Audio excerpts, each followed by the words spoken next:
Fala galera, sejam todos muito bem-vindos aqui na coletiva do Juba Futebol. O São Paulo Futebol Clube vai pegar o Bahia, que vem extremamente embalado. E eu quero lembrar um caso muito curioso que tem no São Paulo em relação ao Ademir, quando o Rogério Ceni era o técnico do São Paulo, e quero falar sobre tudo. O Rodrigo Nestor também é um jogador que ainda é do São Paulo, né? Então ele não pode pegar o São Paulo, certo? Certo? Calma aí, que eu já vou te contar algumas coisinhas. E o lance dos salários atrasados, sabe como é que ficou no São Paulo também? E essa demissão do Belmonte, eu tenho atualização de absolutamente tudo. Inclusive também sobre o Caleri, o Dineno, o Cédric Soares. Tem muita coisa, Rigoni, tem muita coisa para nós conversarmos no vídeo de hoje aqui. E vai ser o vídeo mais completo que você vai ver nesses seus últimos 150 anos de vida aí, beleza? Então, já que é o vídeo mais completo dos últimos 150 anos que você viveu, chega nesse like aí pra dar aquela moral também, né? Um like pra dar uma moralzinha no vídeo e se inscreva aqui no canal que você é muito bem-vindo e eu faço questão de ter você por aqui. Muito obrigado, inclusive, por estar aqui. Olha só. Como é onde eu começo? Salários do São Paulo foram pagos, tá? São Paulo tem aí 2 meses devendo, pagou 1 mês, então o São Paulo ainda tem uma dívidazinha com os jogadores, mas sempre foi dito, e inclusive por mim, que esse direito de imagem atrasado não era o impacto que tinha pro São Paulo parar de jogar. Algumas pessoas discordam da teoria, mas o que eu lembro é, desde que o São Paulo tem Júlio Casares e Belmonte, sempre foi um jeito do Belmonte administrar o elenco, devendo direito de imagem, sempre ficou devendo. Fala do Belmonte como, não, o elenco nunca me cobrou, sabe assim? Então, isso quer dizer que sempre esteve devendo. Quando o Júlio Casares ele aponta um superávit devendo pro elenco, fica realmente muito esquisito. Os caras do São Paulo, os jogadores podem dar risada da cara do Júlio Casares, é normal, né? É natural da maneira que ele faz futebol lá, ele é uma figura esquisitaça em alguns aspectos, mas o elenco do São Paulo ele para de jogar e não acho que tem a ver com o salário, não, tem mais a ver com falta de vontade. É um time do São Paulo que deixa claro, São Paulo pros São Paulinos e pro elenco deixa claro, queremos priorizar as Copas, Libertadores e também Copa do Brasil. Não é isso que falam? Quando acaba a Copa, o São Paulo também acaba junto. Aconteceu em 2023 ganhando, aconteceu em 2024 perdendo, e em 2025 perde as Copas, o brasileiro que não era a prioridade, o São Paulo, o elenco para de jogar. Um elenco que, na minha opinião, é frouxo nesse ponto, muito frouxo. Um elenco acomodado em alguns aspectos. É você olhar para a cara do Marcos Antônio, ver ele se esmerando, se matando em campo, e o Alisson não é com ele. Né? Você vê aí jogadores como o Rigoni tentando dar a volta por cima, se matando ali, o Tapia se matando, e o Luciano já foi, né, meu? Ano que vem, ano que vem tem mais, e acho que não é por aí. Então, o São Paulo ele tem que se ligar e parar da diretoria a afirmar abertamente que o que importa é Copa, porque é por isso que param de jogar mesmo. Tem sido assim todos os anos. Mas o São Paulo realmente ele quer dar a volta por cima agora. O elenco foi pago, tiveram o acerto feito com a maioria dos jogadores e agora o técnico Hernan Crespo, que está balançando sim no cargo. As notícias de hoje são: diretoria não vai demitir o Crespo. Essa é a notícia. Agora, perdeu 7 de 8. Se perder 8 de 9, 9 de 10, começa. Lógico que tem o risco de trocar o técnico, sim. O São Paulo começa um planejamento estratégico para montar o time para 2026. E o Crespo vai participar das reuniões. O que não quer dizer nada para mim, porque todo mundo sabe que o Crespo vai falar o quê? Ele vai falar assim, ó, eu quero o De Bruyne e quero o Mbappé. Aí o São Paulo não vai conseguir levar. Aí vai levar jogadores do nível do Tapia, do Rigoni, vai ser esse nível aí. Então qualquer técnico que venha vai trabalhar com o que tem. E o Crespo não vai poder escolher o que ele quer realmente. Sabe? Nunca acontece o que o técnico quer quando você tem um time endividado. Então o Crespo vai participar muito mais para dizer, ó, falta peça dali, ó, falta aqui, falta colar. E aí nada vai segurar o Crespo no cargo que não seja resultados. E o São Paulo, mesmo afirmando que ele vai ficar lá, o São Paulo tem que entregar resultados em campo urgentemente. O que acontece é que o São Paulo sábado pega o Bahia, né? O Bahia é um time que ganhou os últimos jogos e no último agora, o time comandado pelo técnico Rogério Ceni, ele ganha do Inter de Porto Alegre engata uma sequência boa e agora o Bahia, mesmo tendo problemas para jogar fora de casa, na casa deles eles são fortíssimos. Então é difícil você chegar lá e ganhar do Bahia na Fonte Nova. O São Paulo pega o Bahia agora no sábado e o favoritismo, com todo o respeito ao meu time, que é o São Paulo, a minha agremiação, meus jogadores, meu técnico, o Bahia é favorito. É difícil acreditar que o Bahia ele não vai ser o favorito contra o São Paulo, né, no próximo jogo. Eu acho que o Bahia é favorito sim, e vamos ver aqui uma coisinha. O time do São Paulo, o próximo jogo dele, que ele vai pegar o Bahia, ele vai ter Rodrigo Nestor. Eu tava olhando aqui, isso aqui é uma coisa pra mim muito curiosa, né? O São Paulo ele tem agora, quer ver, o próximo jogo do São Paulo. Próximo jogo do São Paulo. São Paulo tem o Bahia no próximo jogo. E o que está acontecendo? O Bahia, ele joga aqui em casa. Então é a nossa chance. Depois é o Vasco fora. Com o Bahia, que você pensa assim, poxa, o Rodrigo Nestor não vai poder jogar, né? É um cara que é nosso, tá emprestado para lá, ele vai ser comprado e tal. O Bahia vai poder pôr o Nestor. O São Paulo, na hora que foi fazer ali o contrato de empréstimo do Nestor com a opção de compra, ele coloca que o Nestor pode enfrentar o São Paulo. É uma das poucas vezes, não sei se é a única, eu não me lembro. Pra mim é a única vez que eu vi na minha vida. Claro que pode ter outros casos de jogador emprestado que pega o seu time, mas hoje o fato é, o Nestor é jogador do São Paulo, está emprestado no Bahia e pode enfrentar o São Paulo.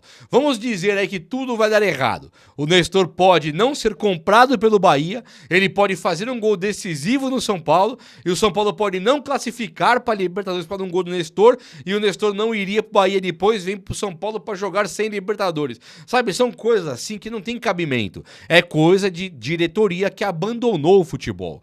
O Júlio Casares, sua diretoria agora, ele tá lá com o Carlos Magno, trabalhando ali da Barra Funda, olhando pro time e tal, mas assim, 5 anos depois, o São Paulo foi abandonado. Vide aquele caso do cara da base, que ia render 1 milhão pro Cuiabá, porque ele jogou 6 minutos que o Biasotto não teria lido o contrato, foi a notícia que chegou pra gente. Então, como o gestor da base não leu o contrato, ele coloca um cara pra jogar contra o time que é dele emprestado, que era o Cuiabá, e o time cobra 1 milhão de multa da gente porque nós não lemos o contrato. E agora o Nestor, ele vai simplesmente poder jogar contra o São Paulo. Não tenho medo do Nestor também, né? Dane-se. Agora, poxa, é ridículo. Qualquer outro clube você não tem esse tipo de coisa. Então é muito estranho pra ver isso aí. E o Ademir ontem sambou pra cima da zaga do Inter, hein? E o Ademir, ele tem um caso muito curioso com o São Paulo, porque o Ademir, ele... Quando o Rogério Ceni era técnico do São Paulo, um jornalista vai perguntar pro Rogério Ceni numa coletiva assim, ó: ô Rogério, e reforço? O Rogério já todo ignorante, ele vira e fala: você tá falando do Ademir? Sabe assim, já corta o jornalista, tá falando, ele se entregou. Tá falando do Ademir? Liguei sim pro Ademir. O Ademir era do Atlético Mineiro. Ele era do América Mineiro, o Atlético Mineiro comprou. O Rogério Ceni, técnico do São Paulo, ligou pro Ademir do Atlético Mineiro para tentar trazer ele para cá pro Morumbi. E acabou que o Ademir não veio. O Rogério Ceni foi pro Bahia, levou o Ademir pro Bahia, e aí, não sei se ele levou, se o Ademir foi um pouco antes, mas o Ademir encontrou o Rogério Ceni lá no Bahia. O Rogério não usava o Ademir. Tava no banco de reservas ano passado, meio escanteado. Você fala, caramba, ele queria o cara no São Paulo e depois parou de usar. Mas o tempo disse que o Ademir seria importante pro Rogério Ceni e agora o São Paulo tem que se ligar, porque o Ademir, o não é ex-São Paulo, mas é ex-sondado pelo São Paulo, ele pode acabar jogando contra o São Paulo e indo bem. Nós estamos com problema seríssimo na defesa, tomando o gol de todo mundo, e o Ademir vive uma boa fase junto ali com o William José, Nestor, os caras estão indo bem, né? O Bahia meteu 4 no Grêmio, ganhou agora do Inter, ganhou dos 2 do Sul, e agora pega o São Paulo. Então o Bahia tem uma missão que é ir para a Libertadores. E o São Paulo também tem. Mas o São Paulo faz tempo que não ganha. Não pode deixar passar uma oportunidade de vitória em casa de jeito nenhum. O São Paulo hoje ele briga mais para não cair do que para ir para a Libertadores. Mas se começar a ganhar de novo, a Libertadores volta a ser a esperança e o sonho do tricolor paulista, não é verdade? Então, boa sorte pro São Paulo e nenhuma sorte pro Bahia, pelo menos nesse próximo jogo aí. Gente, olha só, o Cédric Soares, ele fraturou o dedo do pé. tá fraturado. Então ele não vai jogar o próximo jogo. E nós temos um probleminha na lateral direita, né? O Mailton não está se encontrando no campo ainda, não tá jogando bem. Ele é um jogador que ele tenta, ele se esforça, mas não é o brilho que nós esperávamos de um cara que tinha muitos gols e assistências na Série B. Gostei da contratação do Mailton, não tô reclamando não. E acho que foi certa. Trouxe baratinho da Chapecoense, do Metalist lá, vai colocar o Mailton gradativamente. Pro ano que vem, ele fazendo parte de um planejamento de time, eu acho que o Mailton pode se ambientar e ser importante. A mesma coisa o Mike. Enquanto o Mike da base e Mailton, que veio do Metalist Chapecoense, não estão dando certo ainda, o São Paulo tem um probleminha ali na lateral direita. E na esquerda, o Enzo Dias está apto a jogar. O Wendel realmente ele zoou o ligamento lá, acho que foi. O Wendel não joga mais. Acho que nunca mais, né? Vendo agora, você fala, bom, ano que vem ele volta. Pelo que ele já chegou no São Paulo e o ano que ele fez, eu acho que nunca mais vai jogar bola o Wendel na vida dele. Então, o lateral esquerda é inacreditável. O Enzo Dias vem de contusão e vai ser titular contra o Bahia. O que pode acontecer é ele sentir o cansaço e aí jogar o Patrick Lanza, o que é outro problema também. O São Paulo precisa comprar a lateral esquerda, hein?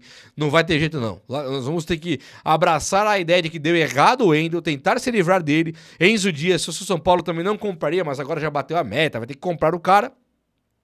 E lateral esquerda ainda tá precisando, coisa impressionante, cara. Eu olho por aí, eu vejo o Reinaldo jogando, Caio Paulista, eu falo, caramba, eu acho que eu era feliz e não sabia, sabe? Sabe quando você eu acho que era feliz e não sabia? Não dá pra saber. É muito duro de pensar. E o Dineno também é outro que já era. Machucou também sério, começa um procedimento agora de recuperação, mas no São Paulo até dezembro não joga, e aí abre pra gente a imagem do Caleri treinando, né? Enquanto você tá a notícia que o Dineno não joga mais, abre o Caleri e o Tolói que estão treinando forte ali no São Paulo. O Tolói mais preparado no treino, o Caleri acelerando muito menos, né? E tentando ser um cara a voltar pro time do São Paulo. Seria importante o Caleri voltar esse ano no auge físico, porque aí o São Paulo conseguiria ter um centroavante, fazer uns golzinhos importantes lá e tentar beliscar essa vaga para Libertadores. Quando você olha pro cenário do São Paulo, ele é ruim demais. Né? Não tem assim uma agenda positiva. Nossa, vou numa agenda positiva aqui gratuitamente. Não, mas pensa que nós temos tem 9 rodadas. 9 rodadas você disputa 27 pontos. 10 rodadas são 30 pontos. Então você imagina que nós temos 9 rodadas pela frente para tentar ganhar. Quer ver? O São Paulo hoje, ele vai disputar a rodada 30 com o Bahia. A rodada 30 mais 8 para dar 38. Então são 9 rodadas pela frente. 9 rodadas para um time é disputar 27 pontos. Se o São Paulo ganha aí, vamos supor que não vai ganhar tudo, mas ganha todos, dá 27 pontos, São Paulo tá na vaga para Libertadores brigando o título, sabe? Então tem que acreditar até o fim. Então se o Caleri volta agora e começa a fazer os seus gols muito importantes pelo time do São Paulo, eu acho que seria fundamental. Então eu tô rezando pro Caleri voltar. O Tolói deve voltar antes, né, pela gravidade da lesão, não foi tão grave assim, tá? O Tolói, ele é mais velho, mas não tava tão machucado. O Caleri não, o Caleri é mais novo que o Tolói, mas ele se machucou feio, fez cirurgia e tal.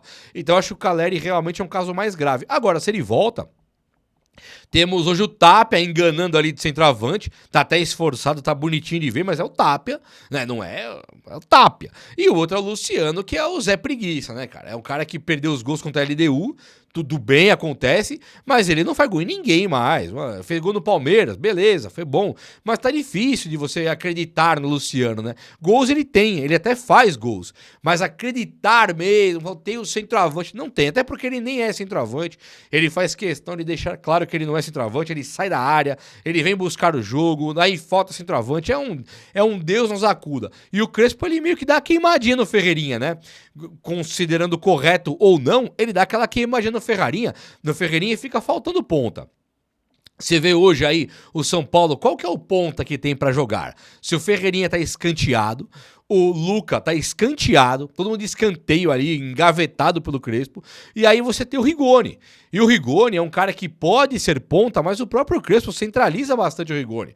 Então o Rigoni ou ele entra de ala direita, ala mesmo, aí ele é bem ponta, mas ele é ala, não tá nada a ver, a posição que não vai dar certo. E aí quando ele entra de atacante, ele joga ali no ataque do São Paulo como sendo um cara que você não sabe se é ponta, se é segundo atacante ou se é falso 9, um centroavante mesmo. Hoje o Rigoni, ele conta com futebol muito perto de despontar, sabe? Você fala, opa, vai dar certo.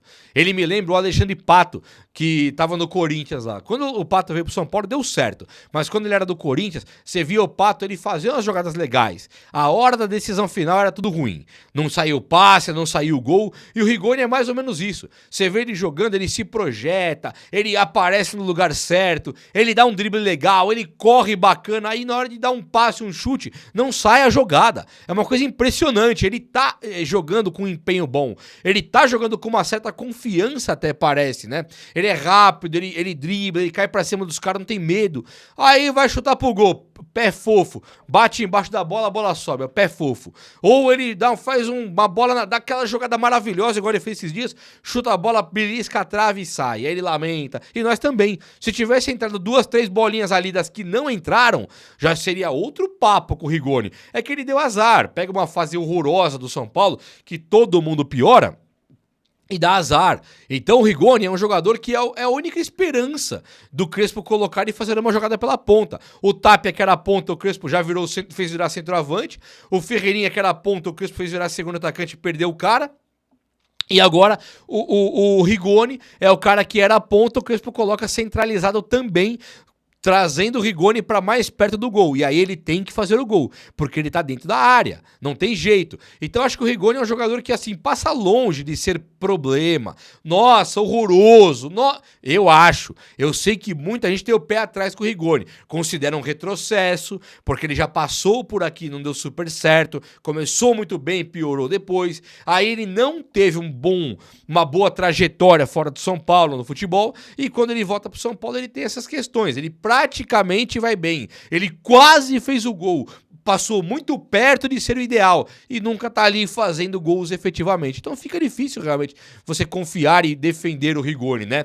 E aí agora o que tá acontecendo? Ele não deve bater a meta mais de fazer os 9 jogos de 45 minutos. Ele teria que jogar todos agora 45 minutos para ter a renovação automática.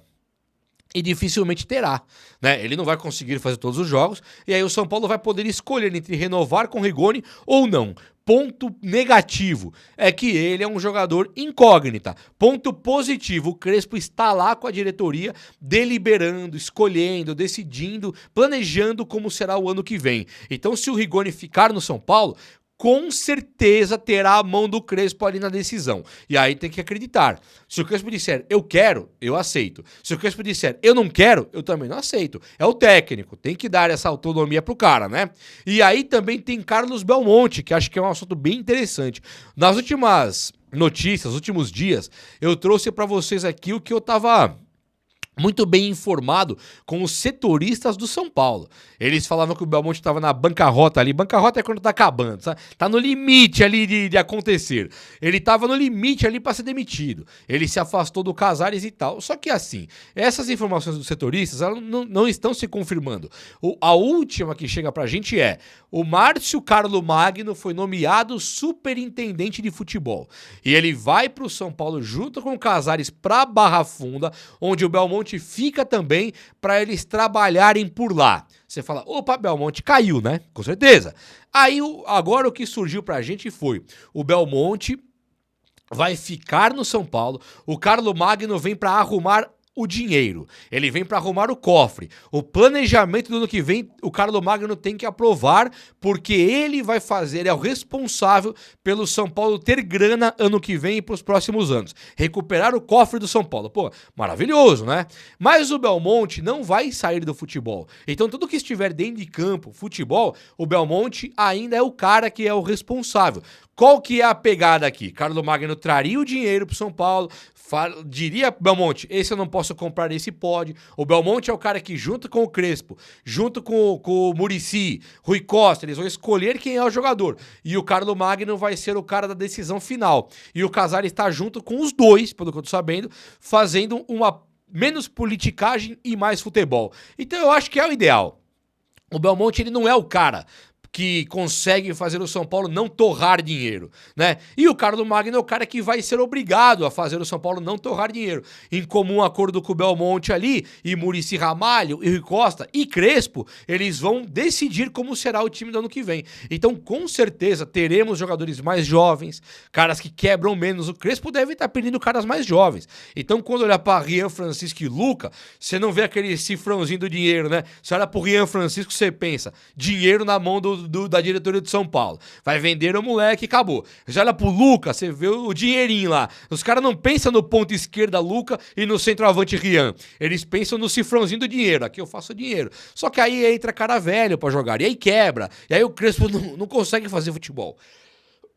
Então eu acho que ter agora o Crespo junto com o Carlos Magno aí, Casares e também o Belmonte é o ideal, que aí o Crespo vai pedir caras mais jovens, caras mais competitivos, o Belmonte leva isso pro Carlos Magno e fala, ó, escolhemos uns caras aqui que vai custar tanto, e aí você não traz o velho ganhando 1 milhão e você segura 10 jovens ganhando 100 mil cada um, aí eu acho que é o ideal. Claro que o velho, o experiente, ele vai ajudar muito quando o jovem não conseguir dar conta por falta de experiência e o jovem corre pro mais velho. Aí fica um time meio que ideal, né? Não vejo problema nenhum em ter caras experientes como Lucas, Oscar, Luiz Gustavo, mas esses caras têm que entregar. Oscar é um problema. Lucas Moura e Luiz Gustavo nunca foram um problema. Nunca mesmo, mas tem que ter um Rian Francisco, tem que ter um Luca, tem que ter um Lucas Ferreira, um Henrique Carmo correndo pra esses caras mais velhos, obviamente. E aí o São Paulo agora, pro ano que vem, está planejando um futebol de forma mais inteligente, né? Tendo um técnico lá que todo mundo confia, um cara que é malandro do futebol. O Crespo é malandro do futebol. Falta repertório tático pra ele? Acho que falta. O sistema de 3 zagueiros está muito debilitado, muito precário para conseguir encontrar o caminho da vitória? Está. Mas ainda assim é o Crespo, né? Não é um qualquer, é o Crespo. Estando lá, com o Belmonte querendo fazer futebol e o Júlio Casares e o Carlos Magno querendo economizar e juntar dinheiro para recuperar o São Paulo, gente, no fim do dia, no fim do mundo, pós-apocalipse, podemos ter aí um Norte e um São Paulo indo bem ainda. Se Deus quiser, né? Porque confiar na diretoria de São Paulo não é tarefa fácil, não. Tô fechando o olho pra tudo que tá errado e tentando acreditar simplesmente por ser São Paulino. E aí, fala comigo, vai. O vídeo de hoje foi esse. Eu espero que você tenha gostado. E se você gostou, chega nesse likeão. Tamo junto. Um abraço, meus amigos. Até a próxima. Valeu!